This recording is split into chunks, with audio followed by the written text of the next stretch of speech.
lot of Brazilians have been complaining about the minimum wage and everything, and the earning potential in Brazil is very low compared to the cost of living. When you earn too much bureaucracy, too much taxes, and so much of it is wasted. They talk about the corruption of the Brazilian system in the Brazilian system, and also the bureaucracy in the Brazilian system is shitty. Brazil should have built an interstate rail system. Hey, what's up, guys? Welcome back to my channel. Today we're going to be watching a video by ECON. It says how Brazil destroyed its own economy. So let's see what has been happening in Brazil. A lot of whether Brazil economy has been failing or has been improving over time. So let's watch this analysis and let's react to it and see the point of view and let's see. Shows GDP indices for Brazil. This chart shows GDP indices for Brazil using 2010 as the base year. Over the last 15 years, Brazil's economy has grown at roughly 2% a year. For a developing country, that is effectively stagnation. Over the same period, India's economy grew more than doubled. China, it nearly tripled. In 2010, Brazil's GDP per person was roughly $13,000. Today, adjusted for inflation, it's barely higher. That means an entire generation entered the workforce, worked for more than a decade, and saw almost no improvement in average living standards. And this is not... A lot of Brazilians have been complaining about the minimum wage and everything, and the earning potential in Brazil is very low compared to the cost of living. When you earn, people like us that come like foreigners, immigrants, and we talk about Brazil being affordable to live in, is because most of us share points of view from earning in dollars and spending in reals. That's why we are able to speak like Brazil is very affordable to live in. But the story is different for the common Brazilian, for the average Brazilian, because he or she earns in reals and spends in reals, and this doesn't make sense. And I think the earning potential in Brazil is not really cool. It's not really cool. People that anywhere are even doctors and people in the medical sectors, and even those in the medical sectors are not really that anywhere. I think they are even traveling abroad for greener pastures. Brazilians are traveling abroad for greener pastures, especially the cosmetic surgeries, especially the cosmetic surgeons. The plastic surgeons and everything. Let's continue to watch that before we start. Because Brazil is poor. Brazil grows enough food to feed more than 1 billion people. Very true. It has vast reserves of Very iron true. ore, oil, fresh water, and energy. It has a population of more than 200 million and one of the largest domestic markets on earth. Very true. Yet Brazil has spent most of the last decade growing at around 2% a year, roughly the same rate as countries that have already developed. It is not that Brazil doesn't know how to grow. Brazil was one of the few countries able to maintain high growth for more than 25 years after World War II. Between 1950 and 1980, its economy grew at an average annual rate of 7%. By the end of that period, Brazil's manufacturing sector was more advanced than those of South Korea or India in terms of product diversification and sophistication. Even in the early 2000s, Brazil's economy was better than China and India. Wow. Economists were optimistic about Brazil. Many predicted it would become a top global economy because it industrialized early, urbanized quickly, and reduced poverty faster than almost any large country in the world. Then, when did the decline start? It just stopped. What makes this puzzling is that other developing economies faced many of the same challenges: global recessions, financial crises, political turmoil, and still managed to grow. So, how does a country with Brazil's size, resources, and industrial base lose 15 years without collapsing? At the start of the 2000s, Brazil, India, and China, along with Russia, were often grouped together as part of the BRIC nations. These were the countries expected to reshape the global economy. They had large populations, developing economies, and plenty of room to grow. They faced many of the same shocks between 2000 to 2025.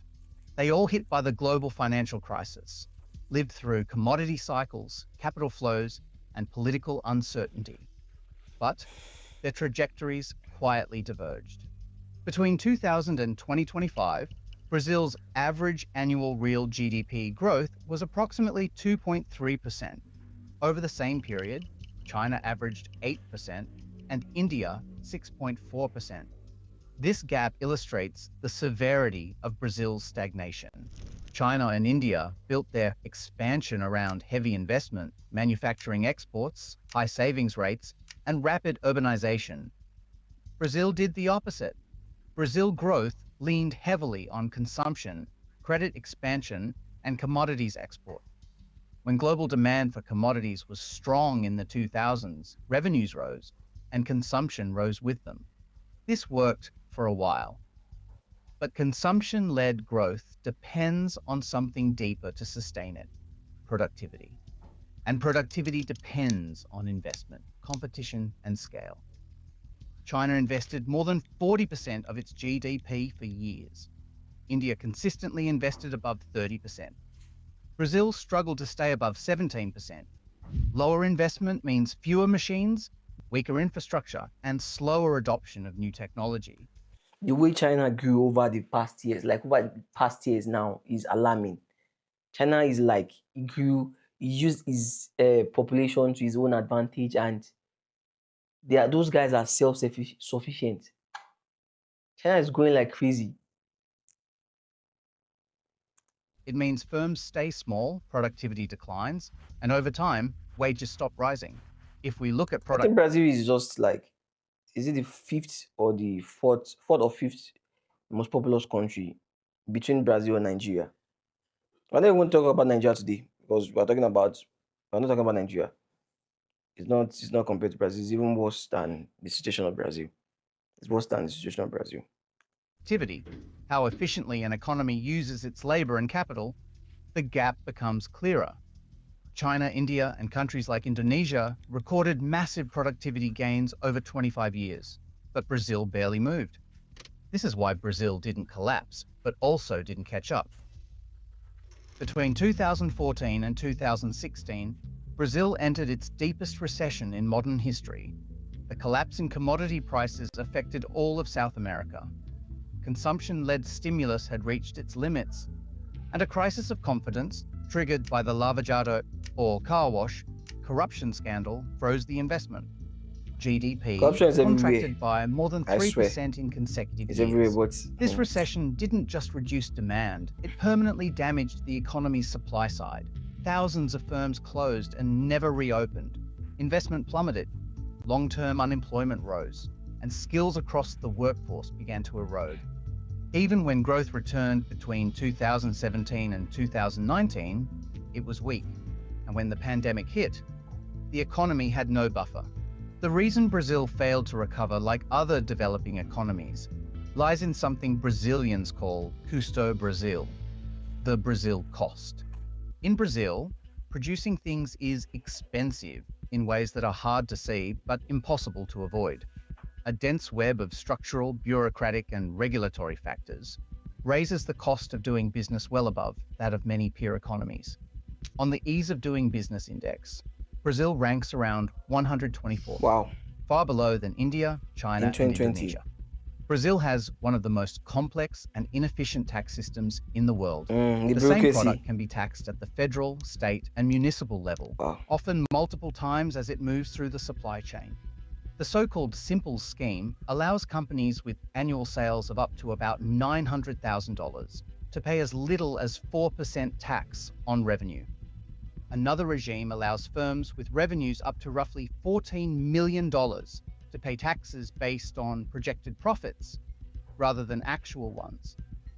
The share of revenue from corporate and personal income taxes is around 12 percentage points lower than the OECD average.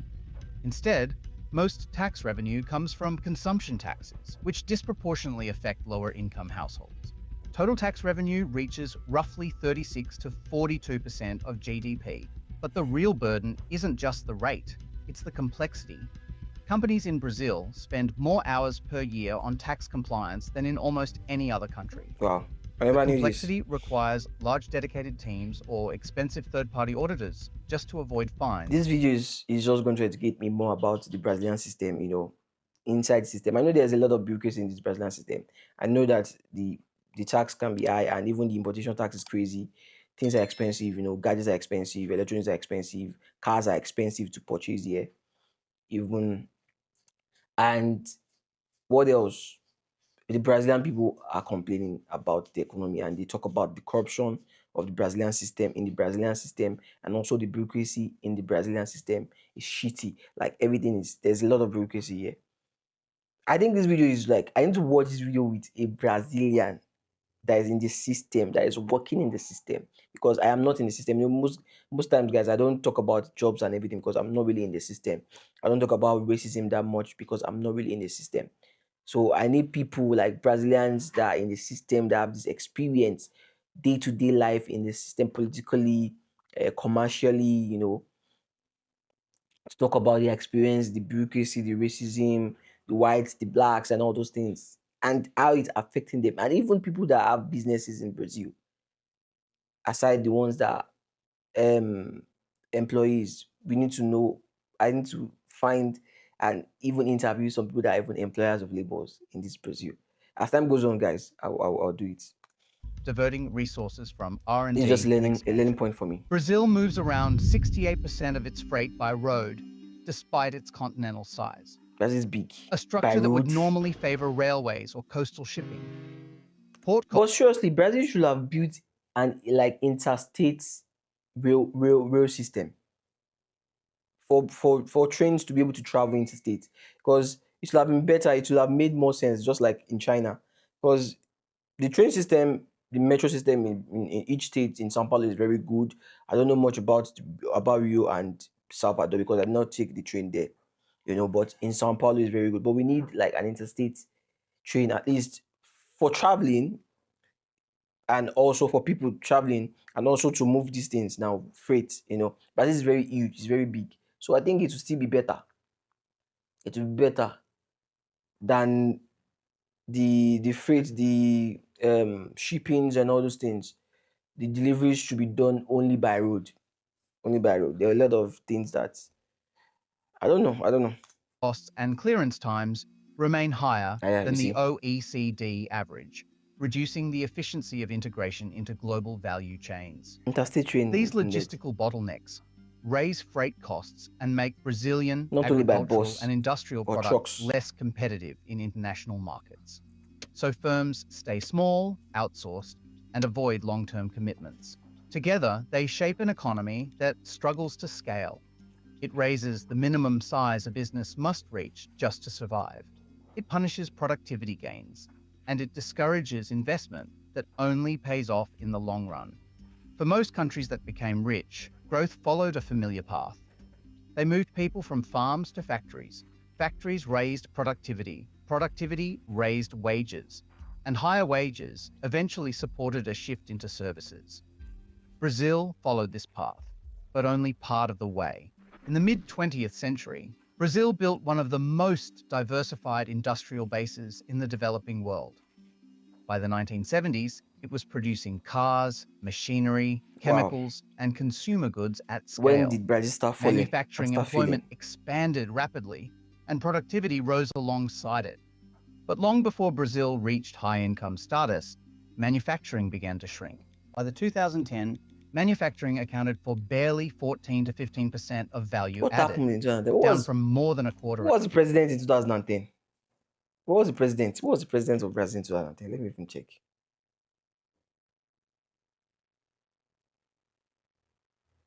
I'm coming. Let me check. President of Brazil in 2010. It was even Lula that was president of Brazil in 2010. I'm coming. Let me see. And Lula is the current president of Brazil. Let me see. From what time he ruled to what time? Because he has ruled twice. I think it was the first impeached before the second one. This one that he entered 2022. So Lula was president from 2000 and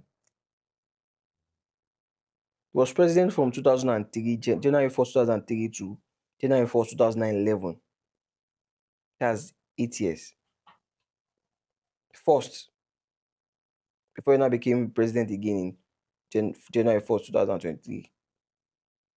So he was the 35th and the 39th president. So what happened? From 2003, because the growth was high in 2003 and started declining in 2010. So it was declining during last time, down, down, down, down, down, down, down, down, until 2011. And who succeeded the person? Who succeeded Lula? Dilma Rousseff, a woman. I think this one was later jailed, sha. This woman was later jailed. I don't know. A woman, Dilma, in 2011. Dilma Rousseff. She was impeached, removed out of office in 2016. She just spent only 5 years. So what's not happening? And Lula is a Brazilian politician, a trade unionist, and a former Toyota worker. Let me not say anything.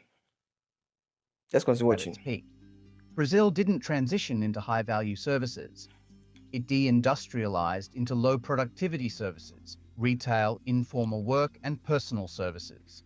During the commodity boom, exports of soy, iron ore, and oil brought large inflows of foreign currency.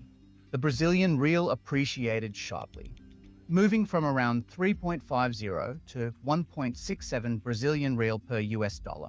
That appreciation made domestic manufactured goods more expensive Wow. and imports cheaper. This phenomenon, known as Dutch disease, didn't destroy industry overnight, but it steadily eroded the competitiveness of There was a Brazil's time manufacturing sector. where Brazilian reais was 1 point something, about 1.50 US per dollar. Wow. Now it's like 5. Before it was at 6. Now I think it's improving. It's at 5.02 as I checked yesterday. Even today, the economy is dependent. The agribusiness sector is highly productive and technologically advanced, but it is not labor-intensive enough to absorb Brazil's large urban workforce. The result is a dual economy, a globally competitive commodity sector, and a stagnant, low-productivity urban industrial and services sector. When manufacturing weakens, an economy can still grow, but only if its workforce becomes more skilled. This is how countries replace factories with higher value services. For that transition to happen, education has to play an important role. In Brazil, over the past few decades, access to education expanded rapidly.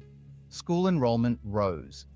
Years of schooling increased. Universities multiplied. But now But the Brazilians don't want to quality go of to that school. education Brazilians, remains they don't abysmal. like education. No. The Program for International Student Assessment, or PISA They don't want to go to school. 2022, show that in mathematics, Brazilians 73% don't of care about school. 15-year-olds in Brazil Most of lack some of basic them. proficiency. Only 1% are top performers in math, compared to 9% across the OECD.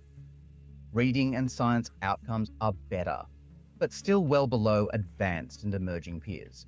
When firms look to expand, automate, or adopt new technologies, skills matter more than wages. If the workforce cannot operate complex systems, manage processes, or adapt quickly, investment slows, even when labor is cheap. This is one reason productivity in Brazil barely moved for decades. Economic inequality in Salaries low in Brazil is Brazil. rife, driven by the disparity Salaries in low. educational quality and historical legacies. A stark divide exists between the wealthier South and the poorer North. In 2024, the poverty rate in the South stood at 11.2%, while in the North, it was closer to 37%. Poverty in Brazil has declined overall, from around 37% in 2012 to 23% in 2024. Social transfers, such as Bolsa Familia, played a crucial role. Yeah, the The benefits. program pays poor families to vaccinate their children and keep them in school, That's fair. alongside That's still good. disability and unemployment support. Public spending on health and education, at around 4% of GDP each, is broadly in line with Brazil's peers. Without improvements in education quality, inequality becomes more than a social issue. Brazil's economic performance is also deeply linked to its political environment. Volatility, polarization, and policy discontinuity create uncertainty that discourages long-term investment. Corruption scandals, particularly the Petrobras-linked Lava Jato investigation, were the Bos, largest Bos, anti-corruption foes in Bolsonaro, Brazil's what's his history. name? While they exposed systemic He's not graft, in their jail. economic fallout was severe. Major construction firms collapsed. Infrastructure projects stalled. Investment confidence deteriorated. On global corruption perception measures, Brazil ranks around 107th compared to 91st for India and 76th for China. More recently, in 2024, the Lula administration launched New Industry Brazil, a 300 billion Brazilian real plan aimed at reindustrialization. The policy focuses on agro-industrial chains, health security and green energy transition, using the State Development Bank to provide subsidized credit. Supporters argue it could revive industry. Critics warn it risks repeating past mistakes, relying on state intervention instead of broader structural reforms to improve competitiveness. Brazil's general election in October will hinge on two issues: crime and living I think standards. there's an election this year. Growth has averaged around 3%, outpacing Is it this year? Yeah. expectations. Because last election was Inflation 2020, stands at 2022. roughly This 4.3%, this year is modest 2026. by Brazil's standards. Unemployment is at record lows, but short-term stability does not resolve long-term constraints. Because the challenge facing Brazil isn't whether it can grow for a year or two, it's whether it can rebuild the foundations for sustained productivity growth. I think this video is more talking about Brazil is meant to have grown more, like compared to its peers back then. Like its peers in terms of population, in terms of the level of growth they had then. Its peers, like it peers and the BRIC nations, China, India, it should have grown far. Like it should have grown better than it is now. And it's still crippling. Why China has gone far in many levels. Mm. I need Brazilians. Like I really need Brazilians to talk about these things, to talk about this, like to talk about this their economy. Let me even go and check the comment sections of the video to see what people are really talking about of Brazilians. The comment section. So this is the comment section. Let's quickly read some of the comments in this place. You have absolutely no idea how corrupt and cynical Brazil government is. Yes, I've been hearing that. Too much bureaucracy, too much taxes, and so much of it is wasted. The country lives off agribusiness, rent seeking. Wow. We have a president from a party that calls itself the Workers' Party. Yeah, the entry level salaries here at any factory is at best equivalent of $500. We are exploited to no end, and the state is an archaic machine, deep, deeply corrupt and incredibly bureaucratic. A lot. The tax system, you see. Brazil will always be the country of the future. It means too much promises. Another comment: low productivity, high economic protection, and closed economy, high public debt, population shrinking. This is not old era where survival meant just having food. People don't know economics, demographics, geopolitics.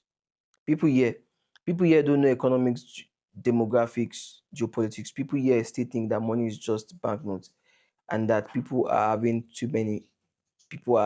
Yeah, a lot of the way people are having kids here in Brazil, like a lot of unwanted pregnancy, or a lot of teenage pregnancies here. It's alarming. It's impossible for any good position to be elected and for actual productivity to rise. Talking about this economics and everything, I think more education is needed for the Brazilian people. Like Brazilian people don't really like to go to school. They don't want to go to school. They don't want to study. And even if they study, I don't know whether their government is even.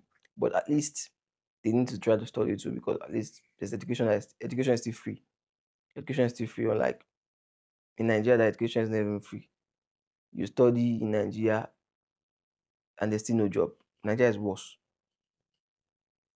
Brazilians perceive the government is solely the executive branch and the crooks sitting on the legislative doing nothing for decades and writing zero actual policies to reverse this trend never gets voted out. Instead, Congress and Senate blame the president and this blame the president and Supreme Court for doing more than they should have, more than they should to compensate for their inaction and sheer incompetence, let alone being totalities of the federal budget.